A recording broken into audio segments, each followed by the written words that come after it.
Hello my dear students, कैसे हैं आप सब। आई होप सब बहुत अच्छे होंगे, खुश होंगे, मस्त होंगे और अपनी लाइफ में खूब सक्सेस ले रहे होंगे। तो आज का ये सेशन हम कल का जो पार्ट था उसी को कंटिन्यू करेंगे।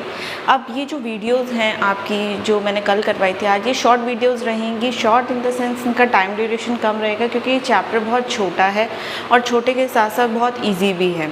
तो आपको इस चैप्टर में कोई ऐसी डिफ़िकल्टी नहीं आने वाली। तो बढ़ते हैं हम अपने टॉपिक की तरफ। जैसे आपको पता है कि कल हमने जो टॉपिक किया था उसमें मैंने आपको फैक्टराइजेशन का टर्म एक समझाया था, जिसमें हमारे पास फंडामेंटल थ्योरम ऑफ आपके पास अर्थमेटिक था, उसी में हमारा फैक्टराइजेशन था, जिसमें हमने कहा था कि कोई भी कंपोजिट नंबर जब हम उसके फैक्टर्स बनाते हैं तो हमेशा प्राइम नंबर्स में होना चाहिए।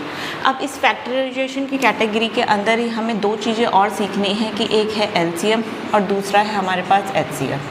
एलसीएम मतलब आपको पता होगा, बहुत ही छोटी क्लास से आपको सिखा दिया जाता है, least common factor, and HCF होता है हाईएस्ट कॉमन फैक्टर। अब आपको लग रहा है कि बहुत ही बेसिक लेवल का है, बहुत ही छोटी क्लास का है, बट ये आपके इस चैप्टर के लिए यूज़फुल है। तो अब हम यहाँ पर एलसीएम और एचसीएफ की जब हम बात करेंगे तो सपोज़ कीजिए हमारे पास नंबर है 26 एंड 40। अगर मुझे इसका एलसीएम निकालना है तो हम जनरली किस तरीके से निकालते हैं, हम इसको इस वाली फॉर्मेट में लिखते हैं और हम यहाँ पर इसको 13 टाइम्स में कट हो गया, ये 20 टाइम्स में कट हो गया, यहाँ पर 13 है और आपके पास ये 13 से 20 होता नहीं है। अगेन आप 2 से कर सकते हैं इसको, फिर आपने फिर से इसको क्या किया, यहाँ पे तो ये 1 हो जाएगा क्योंकि आप 13 से कर रहे हैं। अब यहाँ पर देखिए कि आपने 2 5 से 10 किया, देन 5, तो मतलब आपके पास जो इनका एलसीएम था वो क्या हो जाएगा, 2 × 13 × 2 × 2 × 5, और आप ऐसे भी लिख सकते हैं 2 3 टाइम्स हैं तो 2 की पावर 3 × 13 × 5। तो ये इसका क्या हो गया एलसीएम। जब बात आती है एचसीएफ की, तो एचसीएफ में आपके पास क्या करना होता है, आपको कॉमन देखना है टर्म्स को। आपको क्या करना है, 26 के फैक्टर्स सेपरेट करने हैं एंड 40 के फैक्टर्स सेपरेटली करने हैं। तो हमने इसे किया 13 और ये हो गया 13 × 13, इसको करेंगे तो ये 20 टाइम्स, देन 10 टाइम्स, 5 एंड 1। तो आप देखिए इन दोनों में जो कॉमन था वो तो 2 था, तो इसका मतलब एचसीएफ कितना हो गया, 2। तो हमने यहाँ पर जो इनका बेसिक मेथड है उसको हमें क्लियर करना है ताकि हम इन क्वेश्चंस को आगे मतलब सॉल्व कर सके, और जहाँ पर भी इनकी यूज़ होगा वहाँ पर हम इनको डेफिनेटली लगाएंगे। तो आज के इस टॉपिक में आपको एलसीएम और एचसीएफ के बारे में आपको मैं एक डिटेल स्टडी दूँगी जिसके बेस पे आपको क्वेश्चंस करने हैं। अब आपके पास यहाँ पर एलसीएम इंटू एचसीएफ आपने देखा होगा, जब आप 6th क्लास में रहे होंगे, 7th क्लास में, तो एक प्रॉपर्टी होती है कि एलसीएम इंटू एचसीएफ का जब प्रोडक्ट होता है तो वो हमारे पास क्या होता है, प्रोडक्ट ऑफ 2 नंबर्स के बराबर निकलता है। अगर कोई भी 2 नंबर्स हैं, अगर मैं उन दोनों का प्रोडक्ट कर दूं, मींस प्रोडक्ट मतलब होता है मल्टीप्लाई, तो वो एलसीएम इंटू एचसीएफ के बराबर निकलते हैं। तो यहाँ से आपको ये नई प्रॉपर्टी याद करनी होगी क्योंकि इसी के बेस पे हमारे कुछ क्वेश्चंस होंगे। तो हम बढ़ते हैं अपने क्वेश्चन की सीरीज़ की तरफ जिसमें हम ये वाला फॉर्मूला अपना यूज़ करेंगे। देखिए यहाँ पर आपके पास क्वेश्चन ये है कि find the LCM and HCF of 26 and 91। हमें इनका एलसीएम भी निकालना है, एचसीएफ भी निकालना है। अभी मैंने आपको बताया है कि जो एलसीएम इंटू एचसीएफ होता है वो आपके पास प्रोडक्ट ऑफ 2 नंबर्स के बराबर होता है।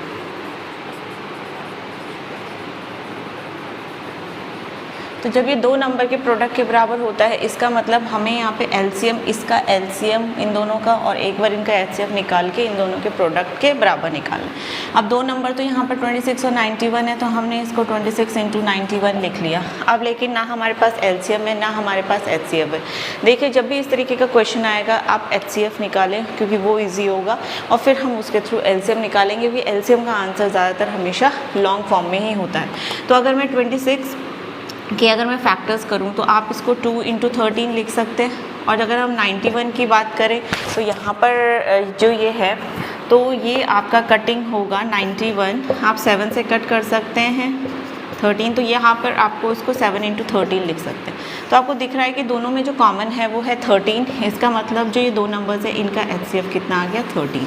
तो एलसीएम इंटू एचसीएफ था, तो एलसीएम इंटू एचसीएफ, एचसीएफ की प्लेस में मैंने कितना लिख दिया, 13। ओके, अब यहाँ से एलसीएम को जैसे ही हम फ्री करेंगे तो 13 कहाँ जाएगा, यहाँ अपॉन में चला जाएगा। यहाँ हमने लिखा से 13 2 जा होता है 26, तो एलसीएम कितना आ जाएगा, 2 × 91, ये हो जाएगा 182। तो इस मेथड से हम क्या कर सकते हैं, अपना एलसीएम और HCF दोनों को कैलकुलेट कर सकते हैं। आप चाहो तो इस वाले पार्ट में ये कर सकते हो कि मैंने HCF निकाला, आप LCM निकाल लो, पर LCM निकालोगे तो वो आपका टाइम थोड़ा और ज़्यादा कंज्यूम करेगा, बाकी क्वेश्चन में कोई चेंज नहीं आने वाला। तो जब भी इस तरीके का क्वेश्चन आपको गिवन हो कि 2 नंबर है और उनका हमें LCM और HCF निकालना है, तो आप हमेशा ये वाला जो रूल है ये अप्लाई करेंगे, ये मैथड, ये फॉर्मूला कुछ भी कह लीजिए, ये आप इसे में अप्लाई करेंगे और इसके थ्रू अपना आंसर्स निकालेंगे। तो इस तरीके का क्वेश्चन आपको 2 मार्क्स दे जाता है और बहुत ही सिंपल होता है, ज़्यादा सोचना नहीं होता है, क्योंकि जो हम अभी तक अपने मैथ्स के बेसिक्स पढ़ते हुए आ रहे हैं उन्हीं पर बेस्ड ये क्वेश्चन होता है। इसी तरीके का एक और क्वेश्चन कर लेते हैं ताकि आपका डाउट क्लियर हो जाए। तो यहाँ पर देखिए अब हमारे पास सेम ही है पैटर्न, नंबर्स बस मैंने चेंज कर लिए हैं, 96 है एंड 404 है और हमें LCM और HCF दोनों चीज़ निकालनी है। सेम फॉर्मूला लगेगा, LCM into HCF is equals to product of 2 numbers. अब इन दोनों नंबर्स का मैं निकालूंगी HCF। तो पहले मैं 96 के फैक्टर्स कर लेती हूँ। यहाँ पर आपके पास हो जाएगा ये 48 टाइम्स, ये 24 टाइम्स, देन यहाँ पर हो जाएगा आपके पास 12 टाइम्स, उसके बाद ये हो जाएगा 6 टाइम्स, देन 2 3 जो 6 एंड 3 1 3। ये 96 के फैक्टर्स हैं। अब 404 के ले लेते हैं, तो यहाँ पर ये हो गया 202, देन 101, देन आपके पास 101 है तो 101 किसी से भी कैंसिल नहीं होने वाला, तो 101 इन 101 टाइम्स आपके पास क्या है, यहाँ पर ये नंबर आ गया। अब यहाँ पर क्या है कि आप देखिए जो यहाँ पर 96 था उसको मैं कैसे लिख सकती हूँ, 2 into 2 into 2 into 2 into 2 means last में आपके पास 3 है तो 2 कितने टाइम्स है, 5 टाइम्स, 2 की पावर 5 इंटू 3 लिख सकते हैं। और जो 404 था उसको मैं 2 की पावर 2 इंटू आपका क्या है 101। तो अगर मैं HCF की बात करूं तो HCF आपके पास होता है जो आपके पास जैसे इसकी बेसिक नंबर पावर कितनी है 2 है, तो इसमें 2 की पावर 5 है, तो मिनिमम वाले को आपको लेना है, तो जो HCF होगा वो होगा 2 की पावर 2। तो आपके पास 2 की पावर 2 का मतलब कितना हो गया, 2 इंटू 2 कितना होता है, 4 होता है। तो दिस इज़ योर HCF। अब यहाँ पर हम इसे लगा लेते हैं LCM इंटू HCF। LCM हमें निकालना है, HCF यहाँ पे कर लेते हैं। LCM हमें निकालना है, HCF की वैल्यू हमारे पास 4 है and product of 2 numbers means 96 into 404। So LCM जैसे निकालेंगे 4 यहाँ अपॉन में चला जाएगा और 4 ने 404 को 101 टाइम्स कट गया। अब 101 को 96 से मल्टीप्लाई करेंगे, तो जैसे हम इसको मल्टीप्लाई करेंगे तो यहाँ पर हमारे पास हो जाएगा 9696। तो ये कितना हो गया, LCM हो गया। अगर आप इस क्वेश्चन में पहले LCM निकालते इन दोनों चीज़ का, HCF ना निकाल के LCM निकालते और फिर उसके बाद HCF निकालते तो वो थोड़ा सा टाइम आपका ज़्यादा ले लेता। तो आपको बस इसमें यही मेथड याद रखना है कि जब भी इस तरीके के क्वेश्चंस आए उसमें सबसे पहले आपको क्या करना है, HCF कैलकुलेट करना है। HCF कैलकुलेट किया तो फिर आपको इस वाले फॉर्मूले पे उसको रखना है और उससे आपका LCM निकल कर आ जाएगा। तो चलिए अब हम अपने नेक्स्ट स्टेप की तरफ बढ़ते हैं और इसी से रिलेटेड एक और क्वेश्चन कर लेते हैं। अब इस क्वेश्चन में आपके पास LCM और HCF आपको निकालना है और प्राइम फैक्टराइजेशन से निकालना है, बट यहाँ पर जो नंबर्स हैं वो हमारे पास 2 नहीं, इस बार 3 नंबर हैं। तो जब भी इस तरीके की कैटेगरी आपके पास आए और सिंपल बोला प्राइम फैक्टराइजेशन निकालना है, तो यहाँ पर हम प्रोडक्ट ऑफ नंबर्स का रूल नहीं लगा सकते क्योंकि वो सिर्फ और सिर्फ 2 नंबर के लिए होता है, लेकिन यहाँ पर हमारे पास 3 नंबर है। तो फैक्टराइजेशन में आप देखिए ट्री मैथड भी लगा सकते हैं और साथ ही साथ दूसरा मैथड जो हमारा बहुत बेसिक होता है, आपको LCM लेना है तो 12, 15 और 21 को एक साथ ले लीजिए। आपने इसको किया 2 6 12, यहाँ पर 15 होगा नहीं, 21 भी नहीं होगा, 2 3 6, 15 को एज इट इज़ लिखा 21। देन हम इसको 3 से कर सकते हैं, 3 1 3, 3 5 15, 3 7 21, इसको हमने लिखा 5 1 5 7 as it is and then 7 1 1 1। तो ये हमारे पास बेसिक स्ट्रक्चर होता है LCM का। तो हमने क्या किया, जब हम बात कर रहे हैं इसके LCM की, तो LCM इज इक्वल्स टू आपके पास कितना हो जाएगा, 2 इंटू 2 इंटू 3 इंटू 5 इंटू 7। ये आपके पास नंबर है, आप इनको मल्टीप्लाई कर लें। 2 2 जो 4, 4 3 12, 12 5 60 एंड 67 जो 420। तो ये इसका क्या निकल कर आ गया, ये इसका LCM निकल कर आ गया। लेकिन जब बात वहीं पर HCF की हो रही है तो HCF के लिए हम कौन सा मेथड अप्लाई करते हैं, हम फैक्टर्स को डिवाइड कर लेते हैं पार्ट्स में। तो ये है 21। अब यहाँ पर देखो 12 को हम कैसे लिख सकते हैं, 2 6 12 होता है, 6 को भी हम 3 इंटू 2 लिख सकते हैं, तो 2 इंटू 2 इंटू 3 हम इस तरीके से इसको लिख सकते हैं। अब यहाँ पर इसको मैं और अगर मैं इसको बहुत बेसिक फॉर्म में लिखूँ तो 2 की पावर 2 इंटू 3 इसके फॉर्म में हम लिख पाएंगे। नेक्स्ट है 15, आपको पता है 3 इंटू 5 होता है 15, ठीक। 21 को हम कैसे लिख सकते हैं 3 इंटू 7। अब एक ऐसे नंबर जो तीनों में कॉमन हो, क्योंकि यहाँ पे हमारे पास 3 नंबर है, अगर 2 नंबर होते तो हम 2 में कॉमन देखते, तो देखिए 3 यहाँ भी है, यहाँ भी है, यहाँ भी।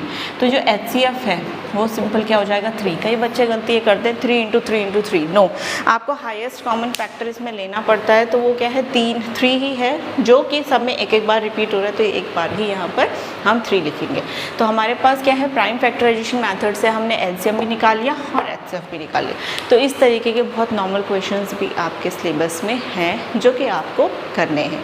आई होप आपको ये क्वेश्चन समझ आ रहे हो। अगर क्वेश्चन समझ आ रहे हैं तो प्लीज़ चैनल को लाइक करें, सब्सक्राइब करें, और इसी के साथ साथ अगर आपको कोई डाउट होता है किसी भी क्वेश्चन के रिगार्डिंग, कोई भी टॉपिक हो, कोई भी चैप्टर हो, तो आप मुझसे प्लीज़ कमेंट में पूछ सकते हैं। I will definitely help you there. अब आपके पास एक छोटी सी थ्योरम है, आपको ये लर्न नहीं करना क्योंकि ये क्वेश्चन में हमें अप्लाई करनी है। तो बहुत ही छोटी है, बहुत ही ईजी लैंग्वेज में आपको बताऊंगी, और इससे रिलेटेड क्वेश्चन आपके पास डेफिनेटली आता ही आता है। अब इसमें क्या कह रहा है वो थ्योरम कि लेट P बी एक प्राइम नंबर। कोई भी हमने एक क्या कर लिया, यहाँ पर अल्फ़ाबेट ले लिया, वेरिएबल ले लिया P, और ये क्या है प्राइम नंबर। प्राइम नंबर आपको मैंने पहले ही बताया है, प्राइम नंबर वो होते हैं जो सिर्फ और सिर्फ अपने ही टेबल में आते हैं, अपने आप से ही डिवाइड होते हैं, इसके अलावा किसी से नहीं है, ठीक है, जिसके आप फैक्टर ना कर पाओ। तो कह रहा है अगर P क्या कर रहा है, A स्क्वायर को डिवाइड कर रहा है, मतलब A स्क्वायर यहाँ पर कोई टर्म है, उसने P ने उसको क्या किया, डिवाइड कर दिया, then P divides A also. अब एक चीज़ देखिए आप, यहाँ पर A स्क्वायर है और वो बोल रहा है A कोई पॉजिटिव नंबर है। मैंने यहाँ पर लिखा है A स्क्वायर की जगह पर मैंने 3 स्क्वायर लिख लिया, ठीक। Divided by P means P कोई ऐसा नंबर है जो उसको डिवाइड कर, तो मैंने 3 ले लिया, ठीक। अब यहाँ पर 3 है तो 3 स्क्वायर जब होगा मीन्स 9/3, तो ये 3 इसको डिवाइड करेगा। अगर मैं इसको स्क्वायर ना करके सिंपल 3 लिखती, तभी भी मैं 3 से डिवाइड करती तो भी आंसर आता। तो कहने का मतलब ये है कि जब भी कोई एक प्राइम नंबर होता है और आपने कोई भी पॉजिटिव नंबर ले रखा है, अगर वो पॉजिटिव नंबर का स्क्वायर उस नंबर को डिवाइड कर रहा है, तो आपके पास डेफिनेटली, आप स्क्वायर ना भी करें तो भी वो उसको डिवाइड करते हैं। एक और एग्जांपल से बताती हूँ आपको। जैसे मैंने लिखा 16/2, ठीक। तो ये मान लो 16 को मैंने लिखा 4 का स्क्वायर अपॉन 2। यहाँ पर जो 4 है वो रिप्रेजेंट कर रहा है आपके A को, और 2 किसको रिप्रेजेंट कर रहा है, P को, ठीक। तो 4 का स्क्वायर 16 होता है, 16/2 आपके पास होता है 8। अगर स्क्वायर ना करके, क्योंकि मुझे सिंगल क्या चाहिए, आपके पास A/P चाहिए, तो A क्या है 4 को अगर मैं 2 से डिवाइड करूँ तो क्या इसको डिवाइड नहीं करेगा, तभी भी करेगा।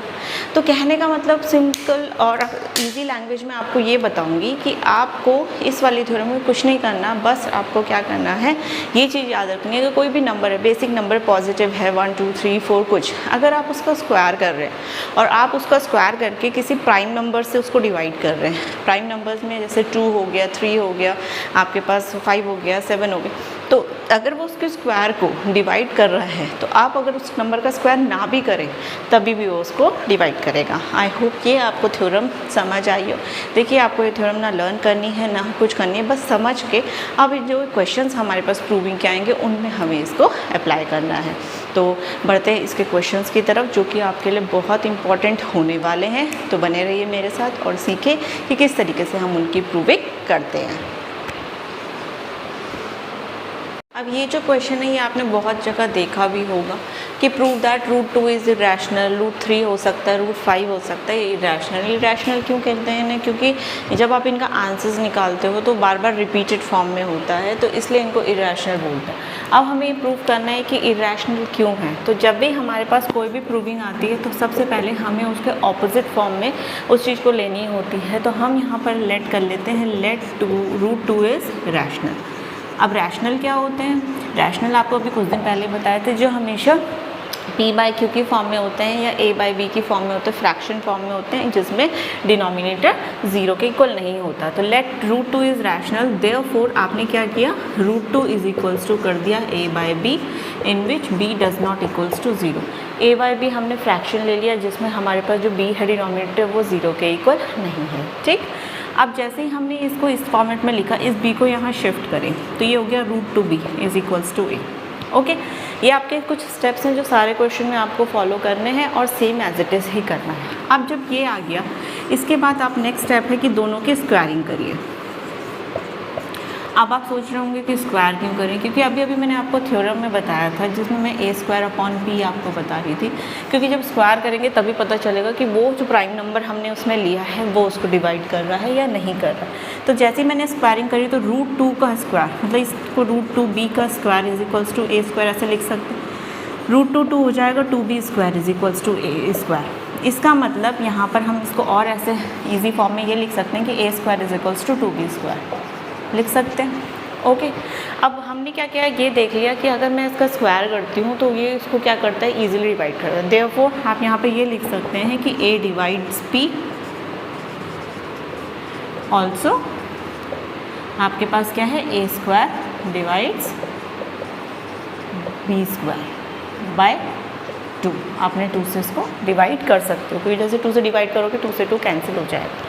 अब हम क्या कर रहे हैं कि जब हम इसको दोबारा चेक करना है तो हम इसको फिर से लेट कर लेते हैं। लेट आपने जहाँ पर क्या लिया है, a लिया है, वहाँ पर आप इसको क्या ले लें, 2c ले लें।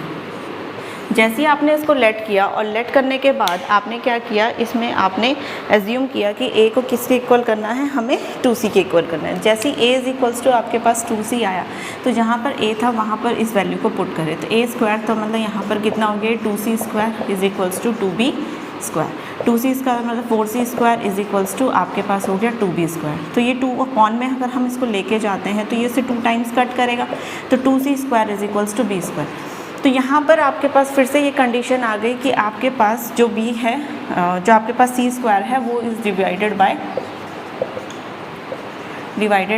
b square. तो देखिए यहाँ पर हमारे पास क्या है, ये इससे डिवाइड हो रहा है, तो इसका मतलब यहाँ पर क्या है कि हमारे पास एक प्रॉपर आंसर निकल रहा है। लेकिन यहाँ पर हमें ये करना था कि √2 एक इरेशनल है, तो यहाँ पर अगर ये चीज़ पॉसिबल हो रही है तो √2 हमने तो बोला था कि रैशनल है, तो इसका मतलब हमने जो एज्यूम किया था कि रैशनल है वो हमने क्या कर लिया, इसको गलत एज्यूम कर लिया, क्योंकि ये है एक इरेशनल नंबर। क्योंकि जब भी देखो b स्क्वायर है आपके पास 2c स्क्वायर है, तो b निकालेंगे तो अगेन √2c स्क्वायर निकल कर आएगा, जिसका आपके पास आंसर एक प्रॉपर नहीं आ पाएगा। तो इस तरीके के थ्योरम्स हैं, अभी ऐसे बहुत सारे हैं जिसमें हमारे पास 2-2 नंबर ऐड करके हैं, वो भी थ्योरम्स हैं, तो वो हम करेंगे अपने नेक्स्ट सेशन में। आज का सेशन हम यहीं पर करेंगे ख़त्म। मिलूँगी आपसे कल, और इसके साथ साथ हम और इम्पॉर्टेंट क्वेश्चंस करेंगे जो कि आपके एग्ज़ाम के लिए हेल्पफुल होंगे।